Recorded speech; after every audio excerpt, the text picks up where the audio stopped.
धारावी मुंबई ही नहीं दुनिया भर में जानी पहचानी एक कच्ची आबादी।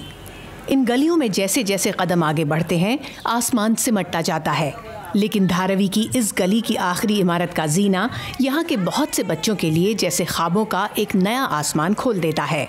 एकॉन फाउंडेशन नामी गैर सरकारी इदारा गुज़िश्ता 10 साल से तालीम के जरिए इन बच्चों को बेहतर मुस्तकबिल देने की कोशिश कर रहा है। ये सब रास्ते जो है धारावी के बाहर निकलने के लिए हमको वो तैयार करने हैं। उनको भी लगता है कि इस दुनिया में हमारा भी एक हिस्सा है और वो हिस्सा हम पाएंगे। 2008 में बच्चों के हुनर का दायरा बढ़ाने के लिए एकॉन फाउंडेशन ने बड़ी दिलचस्प पहल की।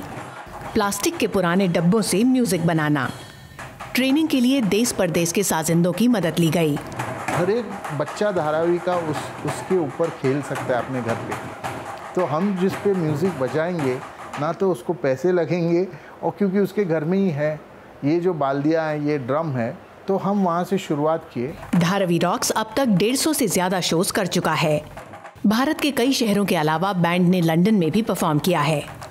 यहाँ के कुछ बच्चों को फिल्मों में काम करने का मौका मिला है और कई को बड़े सितारों से मुलाकात करने का। हम लोग आलियाभट्ट से मिलने गए थे ना, तो यहाँ पे 3 दिन डांस की प्रैक्टिस थी, तो मैं रेगुलर आती थी, बहुत मज़ा आया था।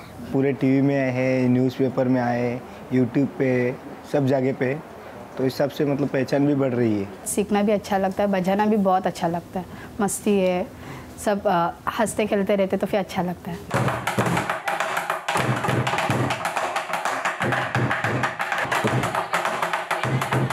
म्यूजिक के साथ साथ यहाँ डांस भी सिखाया जाता है। अब तक हजारों बच्चे यहाँ से सीख कर जा चुके हैं।